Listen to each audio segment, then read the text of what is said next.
Very good evening to all of you. कैसे हैं आप लोग? सो गाइस जल्दी से बता दो क्या मेरे सारे प्यारे प्यारे से छोटे छोटे से शेर एकदम से बढ़िया है, स्वस्थ है, मस्त है क्या? जल्दी से बता दो। आज तो तुम लोग बहुत ज्यादा एक्साइटेड लग रहे हो यार। जल्दी बताओ क्या बात है भैया, इतनी एक्साइटमेंट किस चीज की है? जल्दी से एक बार फटाफट से क्लास को लाइक एंड शेयर कर दो, अपना अटेंडेंस लगवा दो। इसके बाद हम स्टार्ट करेंगे और अगर एक्साइटेड हो तो फिर तो बहुत ही बढ़िया बात। एक्साइटमेंट तो आज बनती ही है, आज तो बहुत बहुत सारी चीजें हैं तुम्हारे लिए। और अगर एक्साइटेड नहीं हो तो थोड़ी देर में तुम एक्साइटेड हो जाओगे, बिकॉज आज की क्लास होने वाली है सुपर डुपर हिट, है ना, कमाल की क्लास होने वाली है। तो एक बार फटाफट से जल्दी से अपने अटेंडेंस लगवा दो। Very very good evening Sunaina, Akanksha, Naura, Naura भी आई हुई हो, क्या बात है ना। Very good evening Fatima, Deepak, Vandana, Neeraj, Shizuka भी आई हुई है, क्या बात है। नोबिता नहीं आया क्या? डोरेमोन नहीं आया है क्या? Very good evening Shainy, very good evening Akash, Raju, very good evening Fatima, Gopi बहू भी आई है। Very good evening Amrish, Anandi, good evening good evening. Ma'am आप कहाँ रहते हैं? हम रहते हैं आपके दिल में। Very good evening lucky Rajput, very good evening Harsh, very good evening Govind, very good evening Yash, Sunaina and आप सबको very very very very good evening. तो बच्चे स्टार्ट करें। तो क्लास स्टार्ट करने के पहले सबसे पहले तो ये बताओ कि लास्ट क्लास में कितने बच्चे थे? फटाफट से बताओ, लास्ट क्लास में कितने बच्चे प्रेजेंट थे? कितने बच्चे ऐसे थे जो लास्ट लेक्चर में, लेक्चर नंबर 2 में जब हम लोग पढ़ रहे थे प्रकाश का परावर्तन, उस टाइम पर कितना बच्चा प्रेजेंट था? किस किसने वो क्लास देखी थी? जल्दी बताओ। नहीं थे? शर्म नहीं आ रही कहने में कि नहीं थे? हैं, कम से कम बाद में देख लेते वो क्लास, सामने होते तो इतने देर तुम्हें ना एक दो चाटे तो पड़ जाते। वेरी गुड, बहुत ही बढ़िया। ऑलमोस्ट सारे बच्चे थे, 2-4 बच्चे हैं जो कह रहे मैम प्रेजेंट नहीं थे, कोई ना कोई रीजन रहा होगा। कोई बात नहीं, बहुत ही बढ़िया। चलो तो अगर लास्ट क्लास में प्रेजेंट थे तो तुम लोगों ने धमाल मचा दिया। लास्ट क्लास में मैंने वादा किया था कि यार तुम सबको रिप्लाई मिलेगा, ठीक है। और बच्चों मैंने क्वेश्चन का होमवर्क दिया था, और क्वेश्चन क्या था वो मैं अभी थोड़ी देर में बता दूंगी, जिन्होंने जो उस क्लास में प्रेजेंट नहीं थे। पर जो उस क्लास में प्रेजेंट थे, ठीक है, उन मैंने बोला था कि यार एक क्वेश्चन मैं तुम्हें दे रही हूँ, उसका आंसर कमेंट करके तुम्हें बताना होगा। मैं हर एक बच्चे को रिप्लाई दूंगी। अरुण भैया रेडी हो जाओ, ठीक है। तो बेसिकली जो है वो क्वेश्चन था, तो उसका जो है कमेंट लगभग जो है देख सकते हो यार तुम, कितने कमेंट्स हैं यहाँ पर? 675 तुम्हें कमेंट्स दिख रहे हैं। तुम्हें पता है आज ना मुझे पूरे 2 घंटे लगे केवल आंसर करने में। लगभग 550 तक जो है इतना तो था, मतलब बच्चे ने, इतने सारे बच्चों ने जो है कमेंट कर रखा था। तो यहाँ पर अगर हम लोग रिप्लाई में देखें तो रिप्लाई में तुम सब ने देखो क्या क्या आंसर दिया हुआ है, दिखा देती हूँ। ऑलमोस्ट यार तुम लोग मैम बहुत अच्छा पढ़ाती हो, इसका आंसर कहाँ है? देखो ये देखो होमवर्क के आंसर्स देखो, ऑलमोस्ट बच्चों ने 30 इधर मत देखना है ना, इधर नहीं देखना है। 30 बस ये देखो यहाँ पर कुछ ही बच्चों ने, एक कृष्णा गुप्ता था, एक बच्चा कृष्णा गुप्ता था, उसने सही आंसर दिया हुआ था, ठीक है। ये कुछ बच्चों ने केवल सही आंसर दिया था, बाकी देखो सब एक बच्चे ने आंसर जो है सिर्फ और सिर्फ यही दिया हुआ है। मात्र जो है 2-3 बच्चे ही मुझे मिले हैं, बाकी हर बच्चे ने आंसर दिया हुआ है 30 डिग्री। एंड मैंने आपको कमेंट में बोला हुआ था, प्रॉपर मैंने बोला हुआ था कि भैया गलती है, भैया सॉरी, आंसर देखो ये देखो प्रॉपर, इस बच्चे ने तो प्रॉपर एक्सप्लेनेशन दिया हुआ है, एक्सप्लेनेशन बिल्कुल सही है बट आंसर गलत है। एक्सप्लेनेशन बिल्कुल सही, देखो एक बच्चे ने यहाँ पर आंसर सही दिया हुआ, ब्रजेश ने भी आंसर सही दिया हुआ है, कुछ ही बच्चों ने, बाकी हर बच्चे ने जो है एक ही आंसर दिया हुआ था, वो था 30 डिग्री। और ये बच्चों सवाल बोर्ड का पूछा गया सवाल था, राइट, बोर्ड में पूछा गया सवाल था, और मैंने बोला था कि ये क्वेश्चन बहुत ज्यादा इंपॉर्टेंट है। तो पहले तो ये बताओ अभी जितनी मेरी क्लास में बच्चे मौजूद हैं उनमें से कितने बच्चों ने 30 डिग्री आंसर दिया था? जल्दी बताओ। 30 डिग्री आंसर कितने लोगों ने दिया है? अरे हाँ मुझे पता है I इक्वल्स टू R होता है, आई नो वेरी वेल, मैंने तो पढ़ाया था। 30 डिग्री कितने लोगों ने बोला है कि सही होगा? अभी कभी बोलो, क्योंकि बच्चों सवाल बहुत बहुत बहुत इंपॉर्टेंट है, बोर्ड में ऐसे ही सवाल आएंगे। ठीक है, ओके। तो बच्चों कुछ देर दिल थाम के बैठो, तुम्हारे हर एक डाउट का होगा सफाया, क्योंकि तुम बिल्कुल जो है रुचि मैम के पास हो और रुचि मैम जो है बिल्कुल आपका जो है एक डाउट का क्लियर करेंगी। बट बच्चों उसके पहले आपको पता है कि आज का बच्चों टॉपिक है समतल दर्पण, है ना। लड़कियां जो है देख के आई होंगी अपने आप को, खुद को, ठीक है। मैं भी आराम से लिपस्टिक पाउडर लगा के आई हूँ, है ना।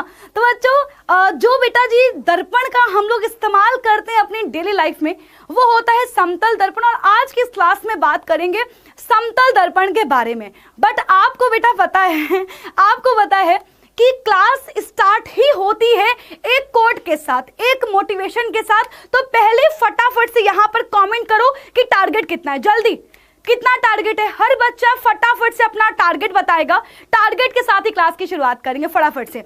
बोर्ड में कितना % टारगेट है तुम्हारा, जल्दी से मुझे हर एक बच्चे का आंसर चाहिए। 95 पक्का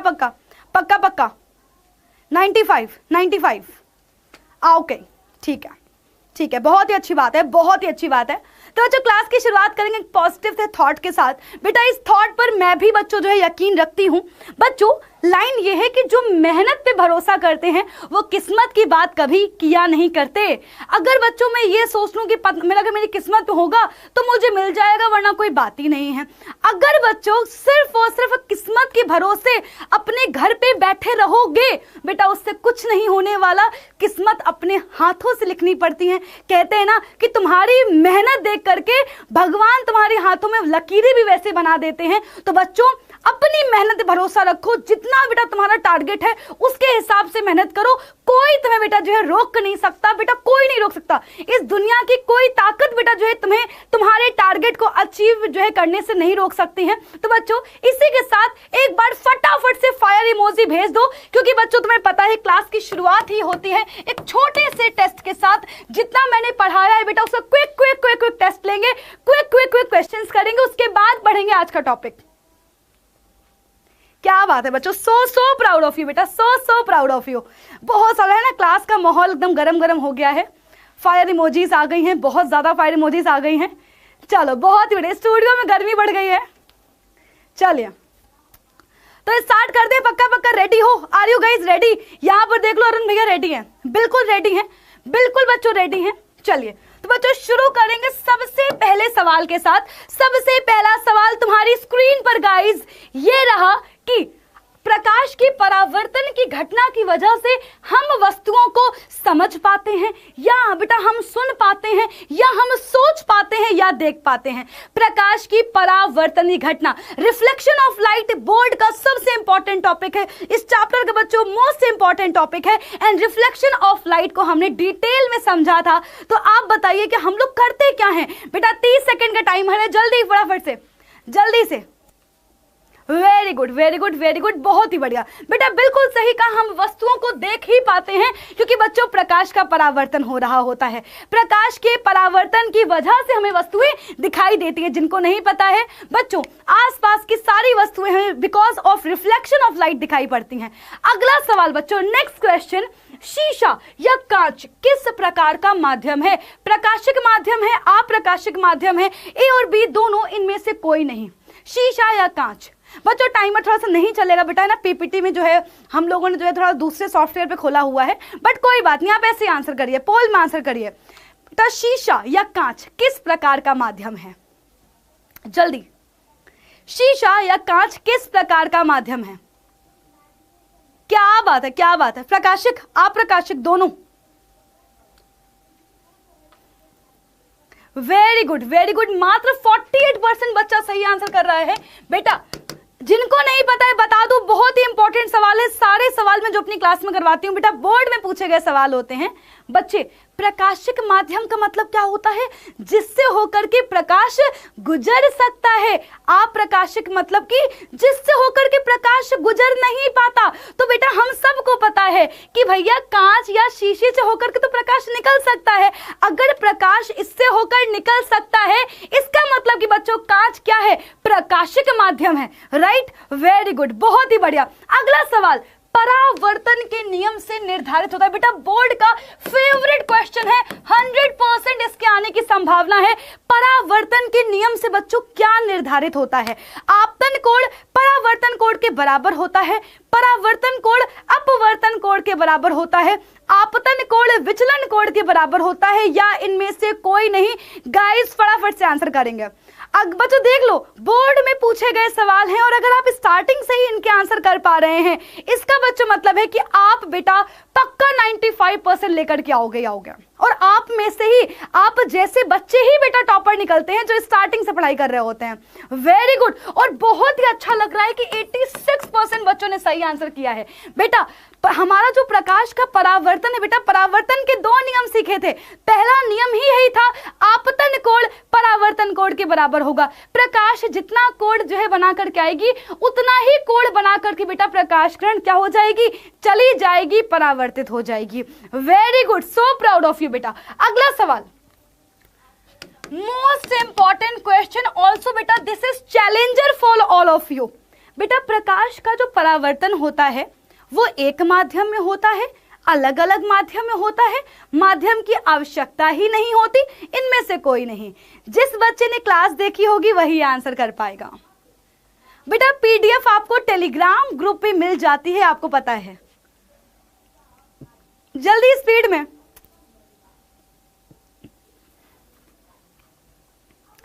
बच्चों प्रकाश का जो परावर्तन होता है वो कैसे होता है? सोच समझ के आंसर करना, सोच समझ के।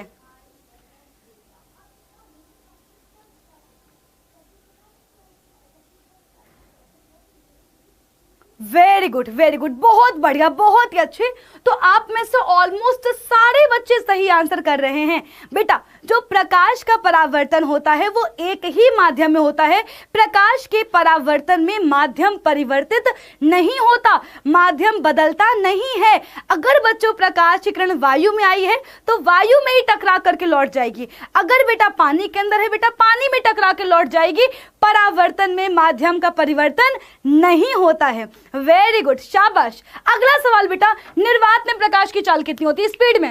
निर्वात में प्रकाश की चाल कितनी होती है? बेटा Suman Sharma, Doubtnut, class 10th Hindi medium, Telegram group join कर लो। बेटा देखो मेरी पीडीएफ होती है वो एक दिन बाद आती है। बेटा क्लास खत्म होते ही पीडीएफ नहीं मिलेगी। आप बच्चों ग्रुप को ज्वाइन कर लो। बेटा कल शाम तक पीडीएफ आपके हाथ में होगी, इतना मैं कह सकती हूं। राइट, जल्दी स्पीड में आंसर करेंगे। Very good, very good, so proud of you. बिल्कुल 89%। Oh my God. बेटा देख लो तुम लोगों में कंपटीशन कितना ज्यादा है। 3 × 10 की पावर 8 मीटर पर सेकेंड, ये होती है निर्वात में प्रकाश की चाल। शाबाश बेटा। अगला सवाल बच्चों बहुत बहुत बहुत इंपॉर्टेंट सवाल। बच्चों ये बहुत ज्यादा इंपॉर्टेंट सवाल है, बोर्ड में पूछा गया सवाल है। किसी दर्पण या चिकने तल पर प्रकाश की किरणें अगर आपतित होती हैं तो परावर्तन किस प्रकार का होता है? नियमित परावर्तन होता है, या अनियमित होता है, या विसरित होता है, या फिर जो है बी और सी दोनों? बच्चों बहुत ही लॉजिकल सवाल है बेटा, बहुत ज्यादा लॉजिकल सवाल है। अगर तुमने ध्यान से पढ़ा होगा तो आंसर कर दोगे। जल्दी स्पीड में। दर्पण या चिकने तल से प्रकाश का परावर्तन किस प्रकार का होता है बउआ?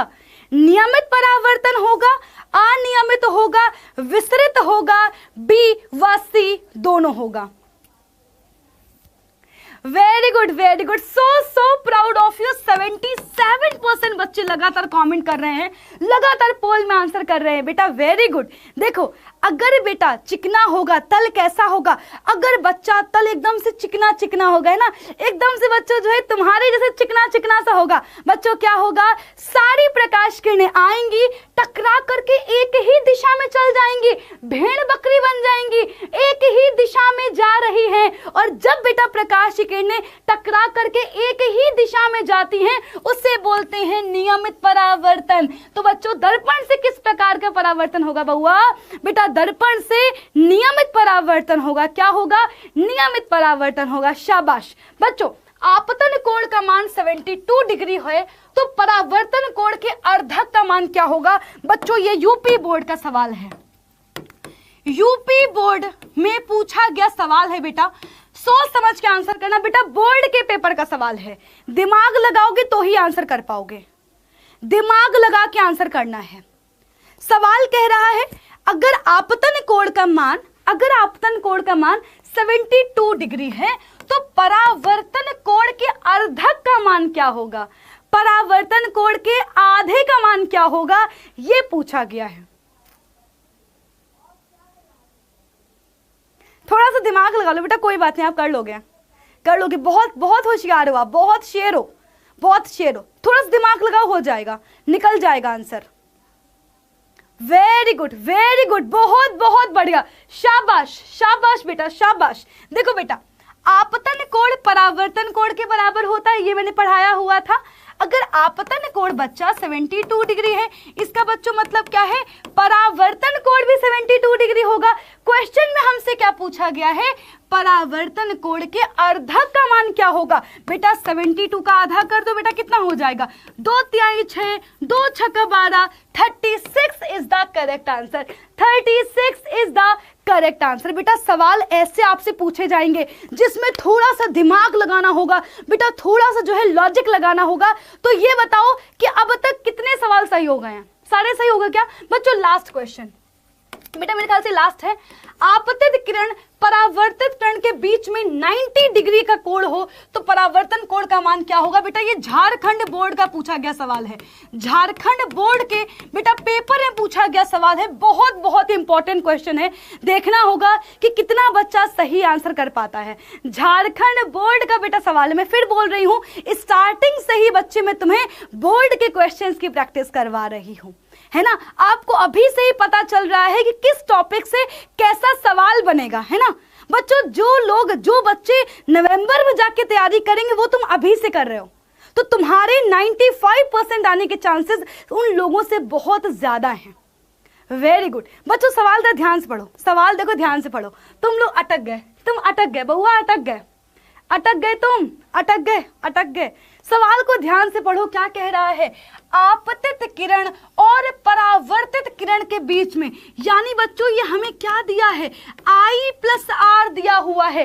आपतित किरण और परावर्तित किरण के बीच में जो है बेटा जो एंगल बन रहा है वो कितना है, 90 डिग्री है। हमसे क्या पूछा गया है कि परावर्तन कोण का मान ज्ञात करो। अगर I+R 90 डिग्री है, अरे बच्चों एक बात बताओ, अगर I+R 90 डिग्री है तो बच्चों I और R का मान कितना होगा, बताओ बेटा क्या हो जाएगा। I और R 90 का आधा हो जाएगा, सिंपल बेटा, 90 का आधा 45 बेटा, I भी 45 है, R भी 45 है, I+R बताओ क्या हो जाएगा, I+R बेटा हो जाएगा अपना 90 डिग्री, 9 बेटा 45 + 45। तो बच्चों ये दिमाग वाला सवाल था, वेरी गुड बेटा। 45 डिग्री देख रहे हो कैसे घुमा करके सवाल पूछा जा रहा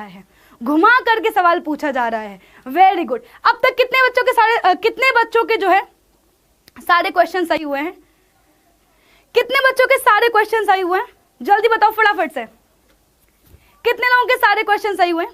ऑल राइट, एक को छोड़ करके, कोई बात नहीं, बढ़िया। 2 गलत निकले कोई बात नहीं, पर तुम बेटा ये मान लो कि इस टॉपिक से जितने क्वेश्चन बन सकते थे मैंने तुम्हें सारे करा दिए, वेरी गुड, शाबाश, बहुत ही बढ़िया। एक बार वापस बच्चों आ जाते हैं। अब बच्चों जितने गलत हो गए जितने सही हो गए उनको छोड़ो, नए टॉपिक को पढ़ो, ठीक है। चलो बच्चों उसके पहले एक बार होमवर्क वाला क्वेश्चन कर लेते हैं बच्चों, वो लास्ट क्वेश्चन होगा इस क्लास का, है ना। इसके बाद बच्चों थ्योरी पर आ जाएंगे। तो बेटा हमें पता है, मैंने आपको सवाल कुछ ऐसे दिया था, ये अभिलंब है बेटा, ये हमारी आपतित किरण है, और बच्चों ये क्या है, हमारी परावर्तित किरण है। ऐसा बेटा डायग्राम था, और डायग्राम में ये एंगल दिया हुआ था 30 डिग्री। बच्चों याद करो मैंने आपसे क्या कहा था बेटा, मैंने आपसे कहा था कि परावर्तन का सबसे पहला नियम ही यही होता है कि आपतन कोण परावर्तन कोण के बराबर होता है। बच्चों ध्यान से सुनना, गलती हो गई कोई बात नहीं बेटा, गलती हो गई कोई बात नहीं। यहाँ पर बेटा देखो, हम लोगों ने ये पढ़ा था, तुमने क्या दिमाग लगाया, अरे भैया अगर 30 डिग्री है तो इसका मतलब कि R भी 30 डिग्री होगा। पर बच्चों यहाँ पर दिमाग लगाओ, आपतित किरण की परिभाषा क्या थी, आने वाली किरण अभिलंब के साथ जो कोण बनाएगी, आने वाली किरण अभिलंब के साथ जो कोण बनाएगी वो होगा आपतन कोण। बच्चों ये एंगल आपतन कोण है और ये तो हमें क्वेश्चन में दिया ही नहीं गया है। एंगल आई हमें नहीं पता, एंगल आई हमें नहीं पता है। बच्चों ऐसे सवाल तुमसे बहुत बार पूछे जाएंगे, बेटा ये पूरा कितना है बताओ, ये पूरा बेटा कितना एंगल है, 90 डिग्री है। बच्चों अगर हमें ये पूरा पता है 90, इतना पता है 30, तो बेटा ये क्या हो जाएगा जल्दी बताओ बच्चों। एंगल आई क्या हो जाएगा, 90 माइनस 30 डिग्री, क्या हो गया, एंगल आई निकल के आ गया 60 डिग्री। अगर आपतन कोण 60 डिग्री है, अगर आपतन कोण 60 डिग्री है तो परावर्तन कोण भी क्या होगा, 60 डिग्री होगा। बउआ ये कोण नहीं होगा, ये तो बेटा आपतन कोण नहीं है। ये क्या अब गलती नहीं होगी जल्दी बताओ, पक्का पक्का गलती नहीं होगी, very good. So guys correct answer is क्या बेटा, करेक्ट आंसर हमारा हो जाएगा 60 डिग्री। बच्चों देखो पहले मैं बता रही हूं बोर्ड में कहीं से अलग से नहीं आता, बोर्ड में 95 किस बच्चे के आते हैं, ऐसा नहीं कि जिसने बहुत पढ़ाई करी होती है, उस बच्चे के नंबर आते हैं जो क्वेश्चन को देख करके क्वेश्चन को समझता है। जल्दबाजी में तुमने सोचा कि angle I equal to angle R कर दिया और तुमने बेटा वहां पर जो है क्या कर दिया, गड़बड़ कर दिया। तो सवाल को बेटा पहले समझो, सवाल को समझो कि सवाल क्या कह रहा है, थोड़ा सा दिमाग लगाओ और इसके बाद आंसर करो। यहां तक क्लियर है क्या सबको, क्लियर है सबको? चलो बच्चों बहुत बढ़िया। अब बेटा जो है हम लोग चलते हैं किस पर बेटा, मेंढक के ऊपर नहीं चलेंगे, हम चलेंगे अपने दर्पण के ऊपर। तो हमें इतना समझ में आ गया है कि परावर्तन 2 प्रकार का होता है। जो ये गोरा वाला मेंढक है ये है नियमित परावर्तन, जो ये झिलमिलाता हुआ मेंढक है यहाँ पर है बेटा जी विसरित परावर्तन। क्या है बेटा, इसको हम लोग 2 नाम है बहुआ इसके। बेटा बहुत ध्यान सुनो, मैं जो पढ़ा रही हूँ बहुत बहुत इंपॉर्टेंट है बेटा। इसे विसरित परावर्तन भी कहते हैं, विसरित भी कहते हैं और अनियमित भी कहते हैं। बेटा विसरित मतलब होता है फैल जाना, बेटा विसरित मतलब क्या होता है, फैल जाना, फैल जाना, इधर उधर फैल जाना, राइट, बहुत बढ़िया। तो बच्चों ये तो आपको पता है, तो आपको इतना समझ में आ गया है कि नियमित परावर्तन में सारी प्रकाश किरणें आ रही हैं और एक ही दिशा में परावर्तन के पश्चात जा रही हैं। दूसरी चीज आपको ये पता चल चुका है कि जो नियमित परावर्तन होता है बेटा, जो नियमित परावर्तन होता है वो सदैव चिकने तल से होता है। बेटा इतनी बात क्लियर है क्या, नियमित परावर्तन चिकने तल से होगा और जो अनियमित परावर्तन होता है वो खुरदरे तल से होगा। क्या ये बात सबको क्लियर है? एक बार थम्स अप कर दो बेटा, वेरी बेटा मैं बहुत डीप में पढ़ा रही हूं बेटा, बहुत डिटेल में पढ़ा रही हूं, शाबाश शाबाश। यहां तक क्लियर है, यहां तक क्लियर है, वेरी गुड। अब बच्चों इसी कॉन्सेप्ट पर आगे बढ़ेंगे, ये हमारे लिए यूजफुल है जानना, तभी हमें आज का टॉपिक समझ में आएगा। तो बच्चों आज का बेटा जो टॉपिक है वो है क्या, समतल दर्पण। समतल दर्पण, और समतल दर्पण से क्या होगा बच्चों, सबसे पहली चीज कि समतल दर्पण से क्या हो रहा होगा बेटा, समतल दर्पण से परावर्तन हो रहा होगा। बेटा क्या हो रहा होगा, बेटा क्या हो रहा होगा, परावर्तन हो रहा होगा। क्या हो रहा होगा, परावर्तन हो रहा होगा, वेरी गुड। बच्चों पहली चीज तुम्हें क्लियर हो गई है, इसके बाद बच्चों दूसरी चीज पर आते हैं। बच्चों दूसरी चीज क्या है, बच्चों दूसरी चीज ये है कि मैं आप बेटा हम सब बच्चों दर्पण में जब देखते हैं खुद को तो बेटा हमें क्या लगता है कि मेरी बहन आगे खड़ी हुई है। तुम्हें क्या लग रहा है, तुम्हें क्या लग रहा है, मिरर में कौन है, मिरर में कौन है, मिरर में कौन है, कौन है मिरर में, दर्पण में कौन है, तुम्हारी रुचि मैम है, तुम्हारी रुचि मैम है, और तुम्हें क्या लग रहा है ये रुचि मैम की क्या है, बहन है, ठीक है। अच्छा बच्चों अब यहाँ पर 2-3 सवाल उठते हैं। बेटा मैंने क्या बोला, पहले आपको पता होना चाहिए क्या, क्यों और कैसे। बच्चों इसके बारे में ही अगर हर बच्चा इन चीजों के अगर तुम्हारे दिमाग में सवाल नहीं आ रहे हैं बेटा फिर टॉपिक नहीं समझ में आएगा। बच्चों सबसे पहला सवाल ये उठता है कि दर्पण में जो हमें दिख रहा है वो क्या है, ये कौन है, हु इज शी, ये कौन है, बताओ बेटा ये कौन है, ये कौन है, कौन है ये, ये कौन है बेटा? वेरी गुड, वेरी गुड, बहुत ही बढ़िया, बहुत ही बढ़िया। कौन है मैम? आप हो? नहीं, वेरी गुड, एक ही बच्चे ने आंसर किया हुआ है, एक ही बच्चे ने आंसर किया हुआ है, शाबाश। ये मुझे नहीं जानना था, मुझे सुनना था कि ये बेटा मेरा प्रतिबिंब है। ये कौन है? मेरा प्रतिबिंब है। तो सवाल ये पैदा होता है कि आखिरकार प्रतिबिंब क्या होता है। सबसे पहले कि प्रतिबिंब क्या होता है बच्चों, दूसरी चीज ये है कि दर्पण से क्या हो रहा है बेटा, दर्पण से क्या हो रहा है। तो मैंने अभी समझाया है बच्चा कि दर्पण से परावर्तन हो रहा है। तो सबसे इंपॉर्टेंट थिंग कि परावर्तन के पश्चात प्रतिबिंब कैसे बना, इसके बारे में बच्चों हमें स्टडी करनी है। बेटा ऑब्जेक्ट तो मैं हूं, ऑब्जेक्ट मैं हूं, यहां पर ऑब्जेक्ट नहीं है, ऑब्जेक्ट तुम्हारे सामने है। अंदर जो तुम्हें दिख रहा है ये मेरा इमेज है। वेरी गुड, आ जाओ बच्चों। अब एक बात बताइए, दर्पण से बेटा किस प्रकार का परावर्तन हो रहा होगा? तो ये भी क्लियर हो चुका है कि दर्पण से नियमित परावर्तन हो रहा होगा। बच्चों आप सब ने जो है बचपन में ये काम किया होगा ना, शीशे को लेकर के जाते होगे, एक दूसरे के चेहरे पे मारते थे, है ना बेटा? जब शीशा लेके जाते थे एक दूसरे के चेहरे पे मारते थे, तो बच्चों वहां पर हमें वो ऐसे प्रकाश किरणें क्यों दिखती थी बेटा? क्योंकि यहाँ पर नियमित परावर्तन हो रहा है, इसलिए। इतनी बात हम सबको क्लियर हो चुकी है।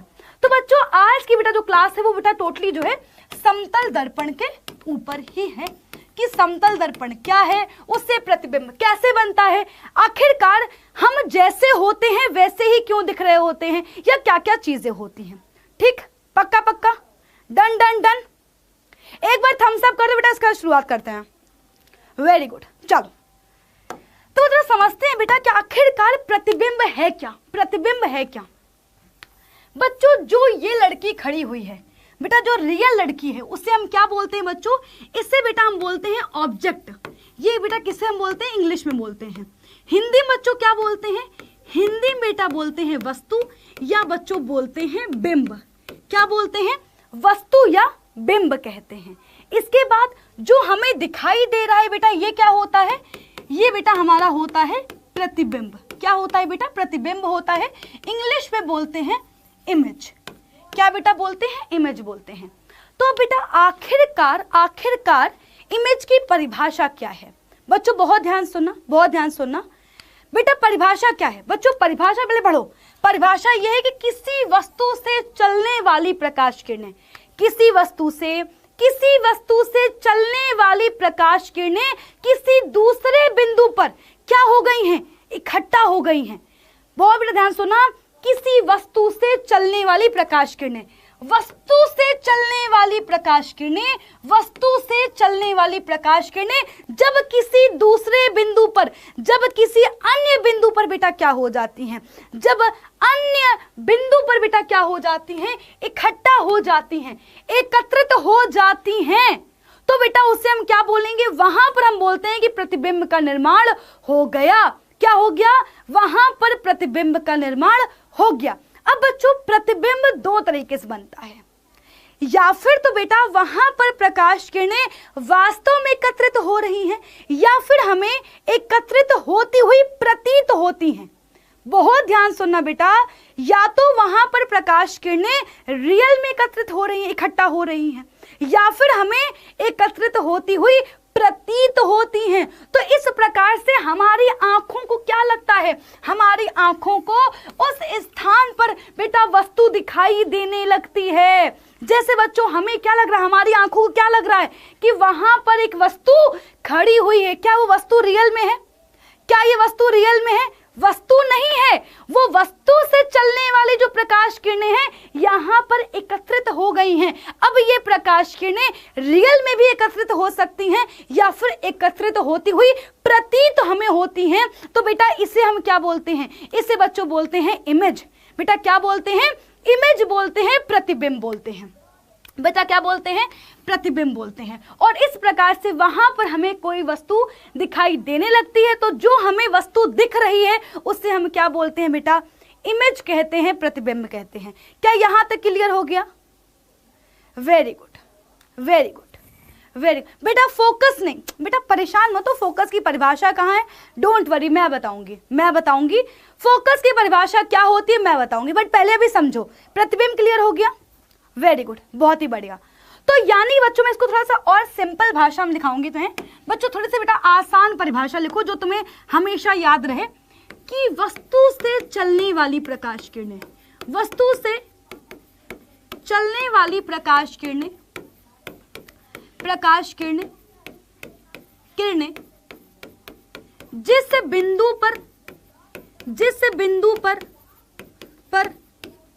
वास्तव में एकत्रित होती हैं, वास्तव में एकत्रित होती हैं, एकत्रित होती हैं या एकत्रित होती हुई प्रतीत होती हैं, उस वस्तु का प्रतिबिंब कहते हैं। बच्चों ये मेरी परिभाषा है, बहुत ही आसान शब्दों में आपको जो परिभाषा याद करनी बेटा वो परिभाषा याद कर सकते हैं। दोनों परिभाषाएं लिखने पर आपका नंबर नहीं कटेगा। Okay done. क्या यहां तक क्लियर हो गया हर बच्चे को? एक बार कमेंट कर दो कि यस मैम, थम्स अप कर दो। बच्चों इसके बाद ये तो आपको सब बता देंगे बेटा इंपॉर्टेंट पॉइंटर क्या है।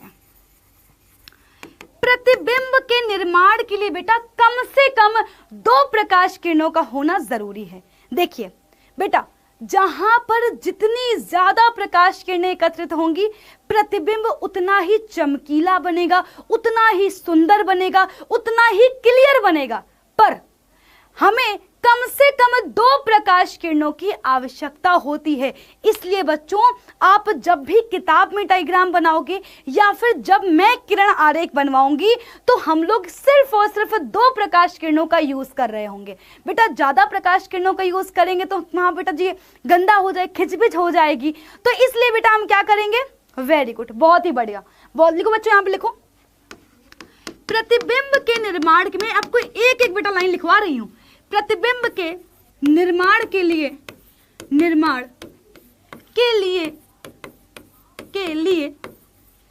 कम से कम 2 प्रकाश किरणों का होना जरूरी है। कम से कम 2 प्रकाश किरणों का होना आवश्यक है। बच्चों बोर्ड में आपसे पूछा जाएगा ऑब्जेक्टिव क्वेश्चन में कि कितने किरणों की आवश्यकता होती है, तो आप कहोगे वहां पर 2 प्रकाश किरणों की आवश्यकता होती है। वेरी गुड, बहुत ही बढ़िया, बहुत ही बढ़िया। बच्चों इसके बाद इसमें लिख लो बेटा, लिखो यहां पर कि प्रकाश मिलने वाली किरणों की संख्या जितनी ज्यादा, मिलने वाली प्रकाश किरणों की संख्या जितनी ज्यादा होगी, बच्चों बहुत ही इंपॉर्टेंट पॉइंट है, संख्या जितनी अधिक होगी, जितनी अधिक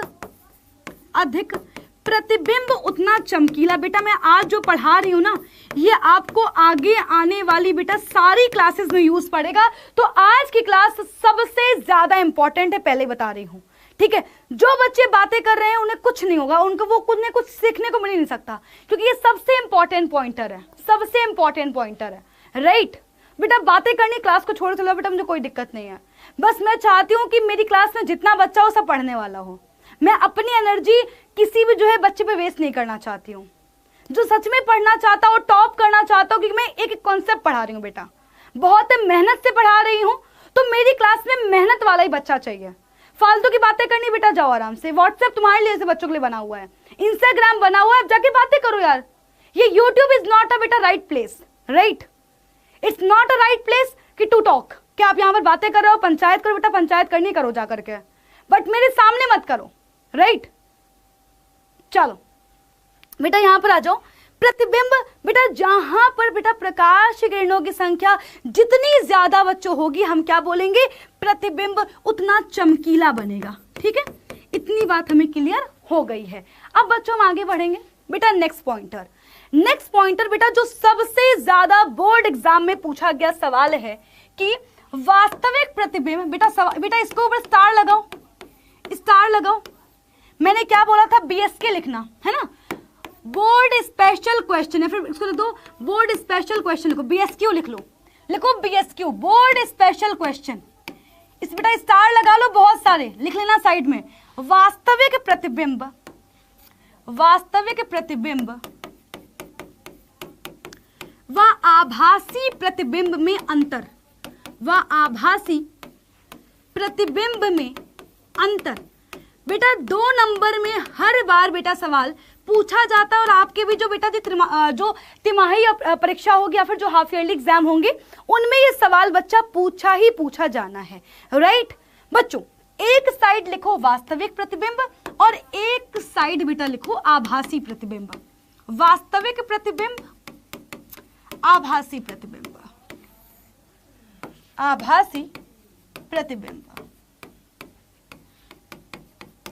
बेटा मैंने क्या बोला था कि जिस दिन बारिश बहुत ज्यादा हुई थी तो मेरी मामा की बेटी पैदा हुई, उसका नाम क्या रखा? उसका नाम रखा मेघा। ठीक है, जो बहुत कंजूस होते हैं उसका नाम रख देते हैं कंजूस दास। ठीक है ना बेटा। और जो मान लो बहुत सुंदर है बेटा उसका नाम रख दिया सुंदरी, नाम रख दिया फूलकली, नाम रख दिया। ठीक है बच्चों, बिल्कुल वैसे ही वास्तविक बेटा वास्तविक प्रतिबिंब का मतलब क्या होता है? वास्तविक प्रतिबिंब का मतलब ये होता है कि जब प्रकाश किरणें वास्तव में मिल रही हूं। आभासी प्रतिबिंब का मतलब क्या है? जब प्रकाश किरणें मिलती हुई प्रतीत हो रही हूं, है ना। हाँ देखो राजू शर्मा कह रहे रूपवती रूपवती, वेरी नाइस। बच्चों एक चीज और यहाँ पे लिखो मैं आपको एक करके पॉइंटर लिखवाऊंगी। बच्चों सबसे पहला पॉइंटर बेटा क्या होगा कि जो प्रकाश किरणें वास्तव में मिल रही होंगी, रही होती हैं या फिर को मिल रही होती हैं, तब प्रतिबिंब वास्तविक बनता है। राइट बेटा। बच्चों नेक्स्ट पॉइंटर क्या है, इसी में ऐड कर लेना कि जब प्रकाश किरणें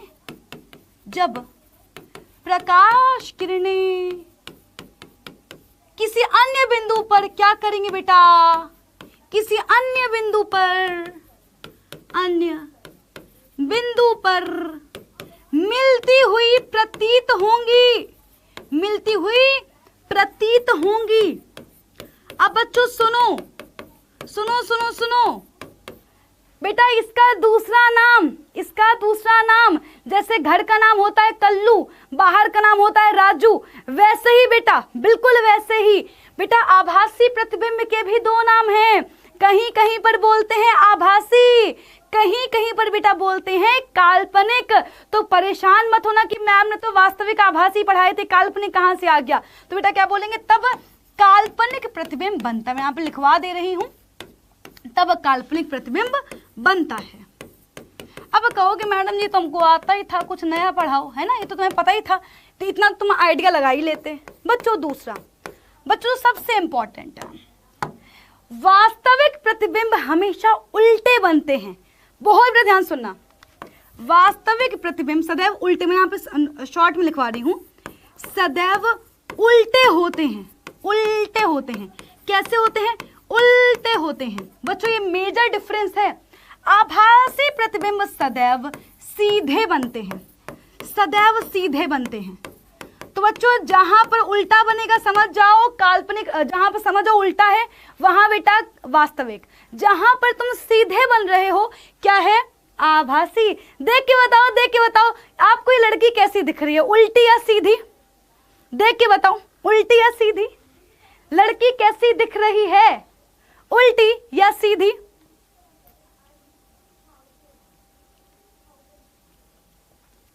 वेरी गुड। कैसी दिख रही है? सीधी। तो यहां पर तुम्हें बिना पढ़ाई पता चल गया समतल दर्पण से बना हुआ प्रतिबिंब कैसा होगा? समतल दर्पण से बना हुआ प्रतिबिंब आभासी होता है। देखो बिना पढ़े तुमने जान लिया कि आभासी प्रतिबिंब बनता है समतल दर्पण से। वेरी गुड, बहुत ही बढ़िया। बच्चों जो मेजर डिफरेंस बेटा, इसके बाद एक और बेटा पॉइंटर है बहुत ही इंपॉर्टेंट बच्चों, बहुत इंपॉर्टेंट। वास्तविक प्रतिबिंब को पर्दे पर प्राप्त किया जा सकता है। प्राप्त किया जा सकता है, किया जा सकता है। और बच्चों आभासी प्रतिबिंब को पर्दे पर प्राप्त नहीं किया जा सकता, पर्दे पर प्राप्त नहीं किया जा सकता।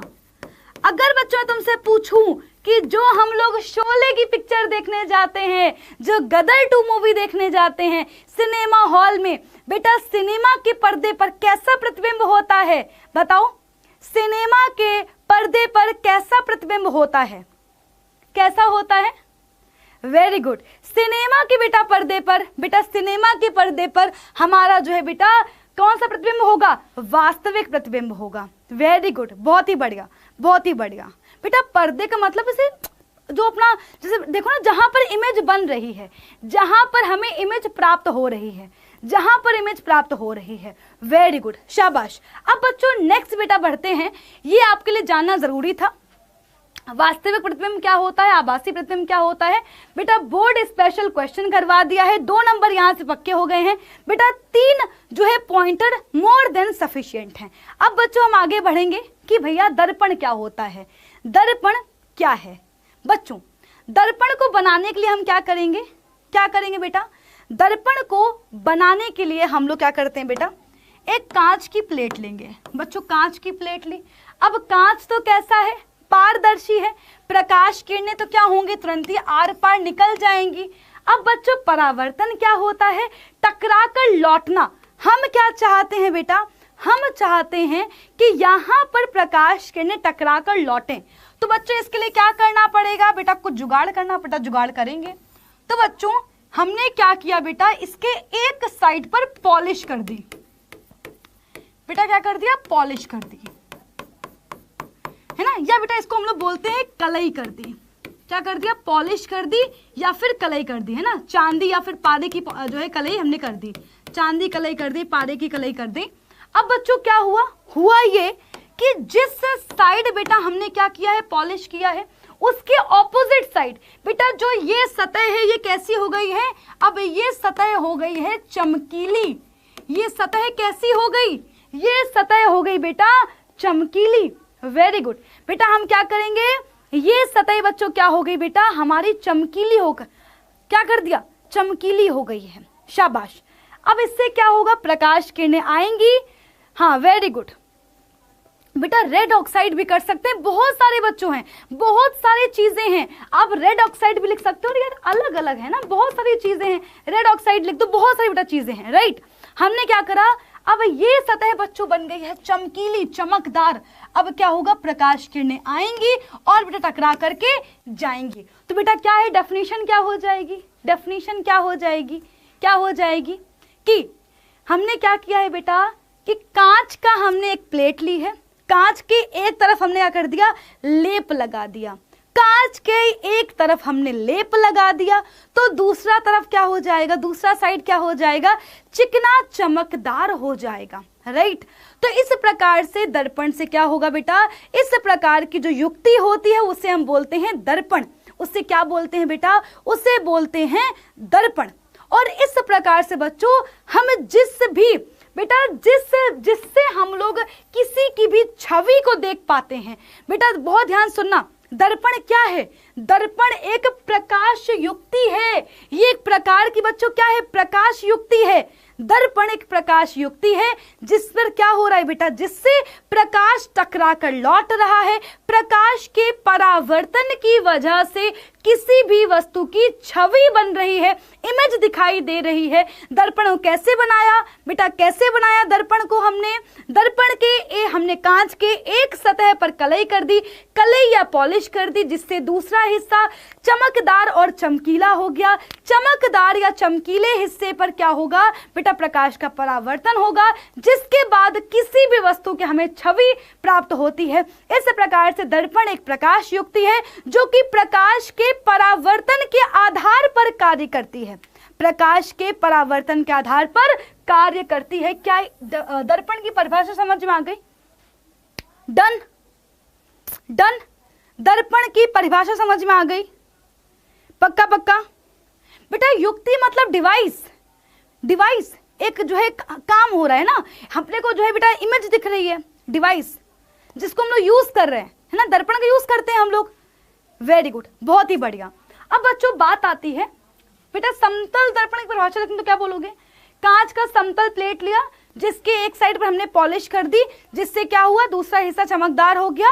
बेटा क्या बन गया? अपना समतल दर्पण बन गया। समतल दर्पण में कांच कैसी होगी बेटा? समतल कांच लेंगे। बेटा कैसी? बेटा कांच लेंगे, समतल कांच लेंगे और उसके एक हिस्से पर पॉलिश कर देंगे। क्या इतनी बात सबको समझ में आ गई? जल्दी बताओ। Very good, very good. बेटा समतल मतलब प्लेन यार, एक ऊपर नीचे कुछ नहीं है, बिल्कुल प्लेन है। वेरी गुड, शाबाश। अब बच्चों मोस्ट इंपॉर्टेंट बेटा कि समतल दर्पण से प्रतिबिंब आखिरकार बनता कैसे है, कैसे प्रकाश आ रहा है, टकराकर लौट रहा है। बच्चों इस प्रकार से कुछ बेटा जो है आपका जो है परावर्तन हो रहा होता है समतल दर्पण से, पर मैं आपको बेटा खुद से बनाकर दिखाऊंगी। ठीक है बच्चों, ये हमारे पास क्या है?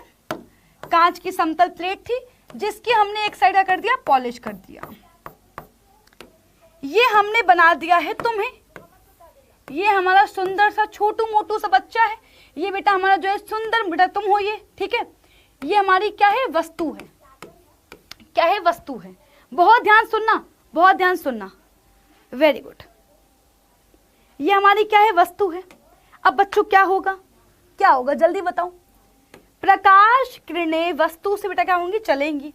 अब बेटा वस्तु से होकर प्रकाश किरण कहां पर गई? दर्पण पे गई। दर्पण से क्या होगा? दर्पण से क्या होगा?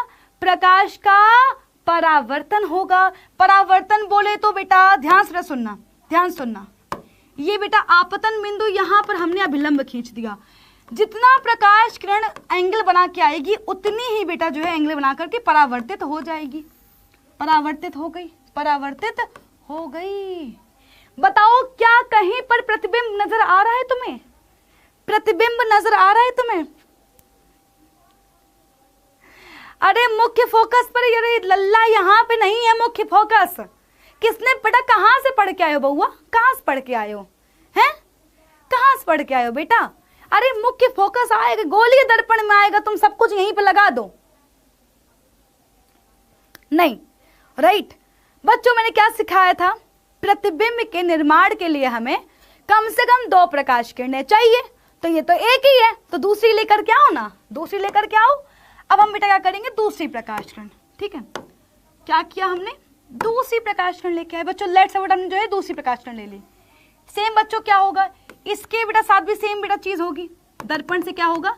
परावर्तन होगा। आई टकरा के चली गई। क्या कहीं पर तुम्हें कहीं पर भी प्रतिबिंब नजर आ रहा है? प्रतिबिंब नजर आ रहा है? तुम कहोगे मैडम जी प्रतिबिंब नजर ही नहीं आ रहा है, प्रतिबिंब हमें नजर ही नहीं आ रहा है। पूछो क्यों? क्योंकि बच्चों प्रतिबिंब कहां पर बनता है बेटा? प्रतिबिंब वहां पर बनता है जहां पर प्रकाश किरणें या तो मिल रही होती हैं या फिर मिलती हुई प्रतीत होती हैं। अब बच्चों क्या होगा बेटा? ये प्रकाश किरणें कहीं पीछे तो देखो, पीछे तो एक बारी बेटा पीछे तो देखो भैया, एक बारी पीछे तो देखो बेटा। क्या होगा तुम्हें? यहां पर बच्चों बेटा जो है प्रतिबिंब नजर आएगा। बेटा देखो चूंकि आभासी प्रतिबिंब है, आभासी प्रतिबिंब को हम लोग हमेशा ही डॉटेड लाइन से यूज करते हैं बेटा, हमेशा डॉटेड लाइंस से आभासी प्रतिबिंब को प्रदर्शित किया जाता है। अगर तुमने आभासी प्रतिबिंब को बेटा सीधे लाइन से दिखा दिया बेटा गड़बड़ हो जाएगा। ठीक है, तुम लोग स्केल से बेटा प्रॉपर डायग्राम बना लेना। Right, very good. बच्चों यहां पर कहीं ऑब्जर्वर होगा बेटा, यहां पर कहीं बेटा हमारी आंखें होंगी सुंदर सुंदर सी। अब बच्चों ध्यान सुनना, मैं बेटा आपको थोड़ा डिटेल में समझाती हूँ, है ना, थोड़ा सा बेटा डीप में समझाते हैं, अभी तो फीलिंग आएगी। बच्चों असल में होता क्या है, हमारा जो दिमाग है ना, जो हमारा छोटा सा तनकू सा दिमाग है, हमारा जो दिमाग है बेटा वो बहुत चालू चीज है। ठीक, अब बच्चों हमारा जो दिमाग है बेटा वो क्या करेगा? जो बोलेगा वही अपन मान लेंगे। तो बच्चों यहाँ पर बात आती है हमारी आंखों की। बच्चों जो हमारी आंखें हैं बेटा, जो हमारी आंखें हैं वो देख नहीं पाती हैं कि प्रकाश किरणें मुड़ करके आ रही हैं बेटा। प्रकाश किरणें मुड़ करके आ रही हैं। बेटा हमारी आंखें मुड़ी हुई प्रकाश किरणों को नहीं देख सकती हैं।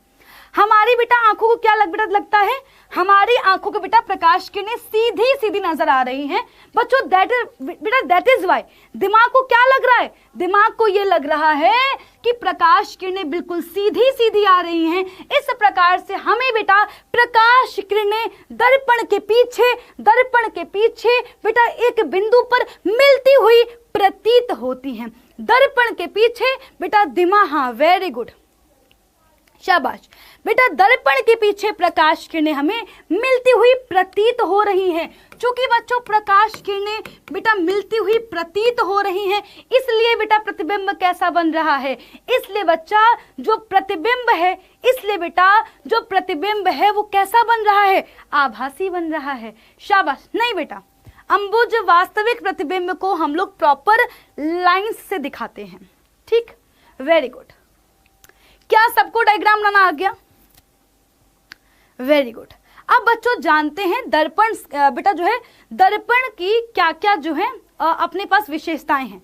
समतल दर्पण से बने हुए प्रतिबिंब की विशेषताएं बच्चों बोर्ड में पूछी जाती हैं। उसके पहले बेटा छोटा सा वीडियो दिखाऊंगी, ठीक है?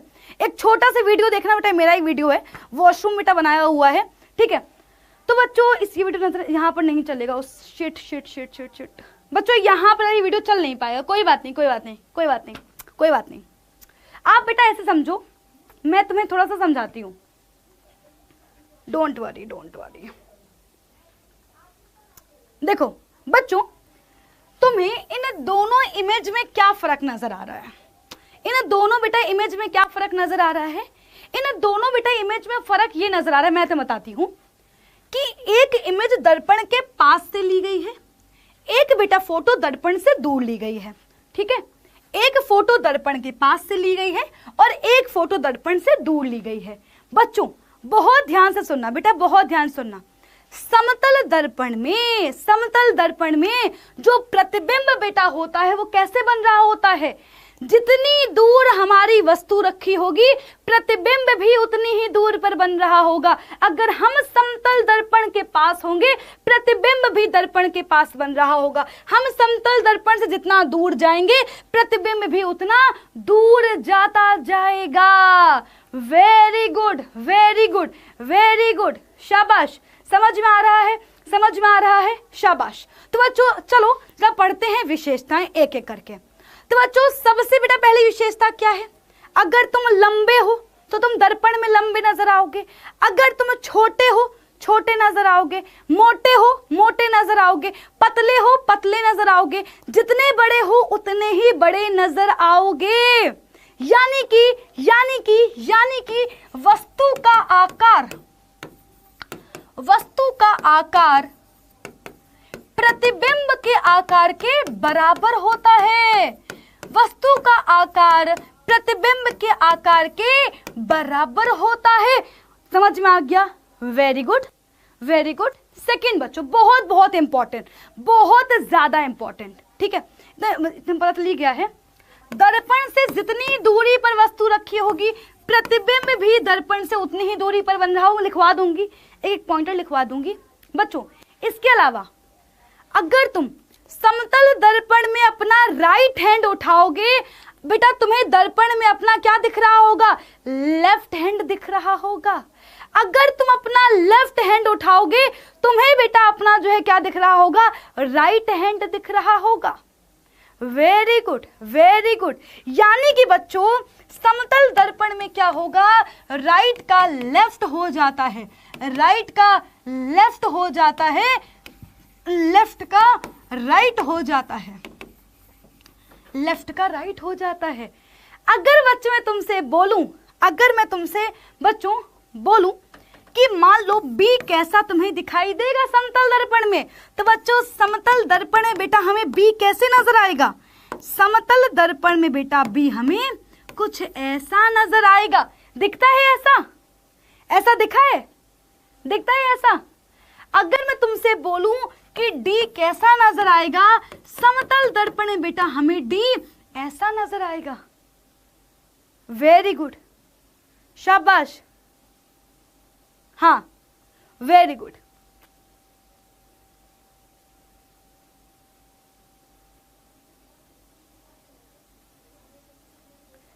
वेरी नाइस, बहुत ही बढ़िया, बहुत ही बढ़िया। अब आपको पूछना चाहिए कि मैम आखिरकार ऐसा क्यों हो रहा है, आखिरकार ऐसा क्यों हो रहा है बच्चों। वेरी गुड, आखिरकार ऐसा क्यों हो रहा है बेटा। हाँ वेरी गुड बच्चों, ऐसा इसलिए हो रहा है, ऐसा इसलिए होता है क्योंकि बच्चों प्रकाश किरणें बेटा जो परावर्तित होकर के आ रही हैं, बेटा परावर्तन के पश्चात जो प्रकाश किरणें आ रही हैं उनकी बच्चों एक्चुअल में दिशा परिवर्तित हो जाती है। बहुत ध्यान से बेटा, बहुत डिटेल में समझा रही हूं। चूंकि बेटा जो प्रकाश किरणें हैं वो परावर्तन के पश्चात क्या हो रही हैं, उनकी दिशा में बदलाव हो जा रहा है, तो इसलिए बच्चों ऐसा होता है। और इस घटना को हम क्या बोलते हैं कि जो बेटा जो प्रतिबिंब है बच्चों कैसा होता है, पार्श्व वितक्रमित होता है। बेटा इसे क्या बोलते हैं, बेटा इसे हम बोलते हैं पार्श्व वितक्रमण। बेटा क्या बोलते हैं इसे, बेटा इसे हम बोलते हैं पार्श्व वितक्रमण, पार्श्व वितक्रमण, बेटा पार्श्व वितक्रमण बोलते हैं। शाबाश बेटा, ऐसा अभी तो बताया ऐसा क्यों हो रहा है, क्योंकि बच्चों प्रकाश किरणें परावर्तन के पश्चात क्या हो रही हैं बच्चों, प्रकाश किरणों की दिशा बदल जा रही है। दैट इज वाई बेटा ऐसा होता है। और इस घटना को हम क्या बोलते हैं कि प्रकाश किरणें क्या हो गई हैं, पार्श्व वितक्रमित हो गई हैं। ठीक है, इतनी बात सबको समझ में आ गई। बेटा वस्तु का कार्य क्या होगा भाई, दर्पण के पास जितनी बेटा दर्पण के पास तुम जितना रखोगे बेटा प्रतिबिंब बेटा दर्पण से बेटा उतनी ही जो है दूर बनेगा। जितना बेटा जो है दूरी बढ़ाते जाओगे प्रतिबिंब की दूरी ही बढ़ती जाएगी। तो एक बार बेटा वापस से सारी विशेषताएं देखो, सारी विशेषताएं देखो। हाँ वेरी गुड, अभी रुको, तुम्हें दो घटनाएं और बताएंगे, तो मजा आ जाएगा सुन करके। बेटा सबसे पहला पॉइंटर, समतल दर्पण से बना गया प्रतिबिंब कैसा होता है, आभासी होता है।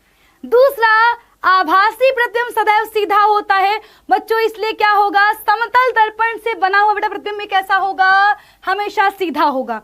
आभासी और सीधा प्रतिबिंब हमें समतल दर्पण से प्राप्त होगा बच्चों। दूसरी बेटा आगे बेटा सुनो, बेटा तीसरा पॉइंट, बेटा थर्ड पॉइंट, समतल दर्पण से बेटा बनाया गया प्रतिबिंब का आकार वही होता है जो कि वस्तु का होता है। वस्तु का आकार प्रतिबिंब के आकार के बराबर होता है, वस्तु का आकार प्रतिबिंब के आकार के बराबर होता है। बच्चों चौथा पॉइंटर क्या है, समतल दर्पण द्वारा बनाया गया प्रतिबिंब पार्श्व रूप से वितक्रमित होता है, यानी कि लेफ्ट का राइट और राइट का लेफ्ट होता है। बच्चों इसके बाद बेटा लिखवा दिया ना बेटा, समतल दर्पण से वस्तु की दूरी, ये भी लिख लो, समतल दर्पण से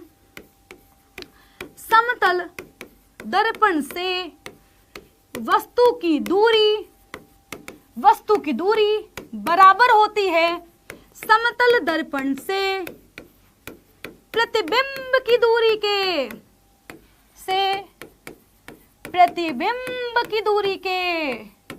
राइट। चलो अब बच्चों तुम्हारे लिए है सवाल, कॉन्सेप्ट समझ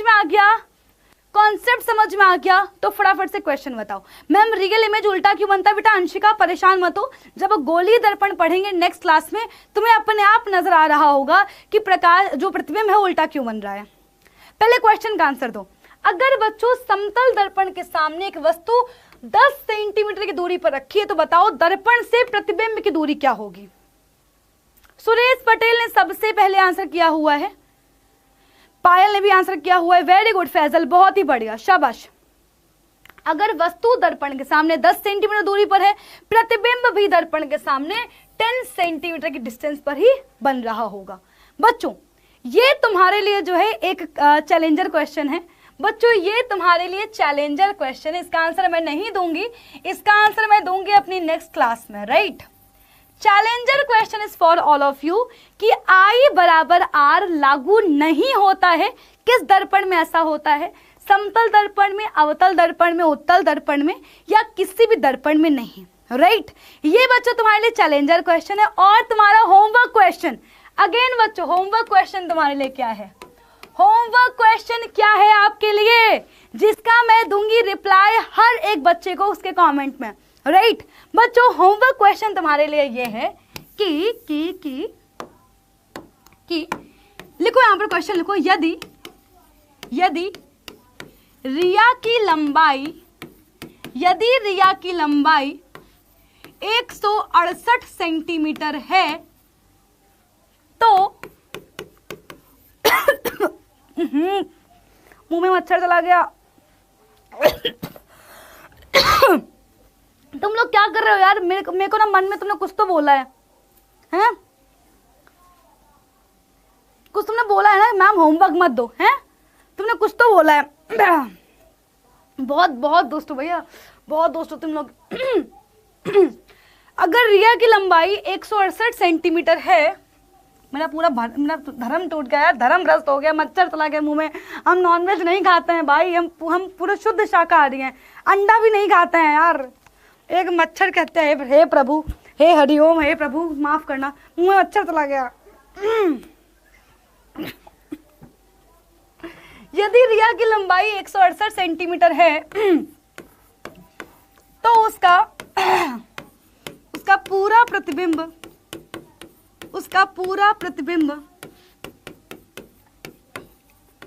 प्राप्त करने के लिए दर्पण किस हाइट का होना चाहिए?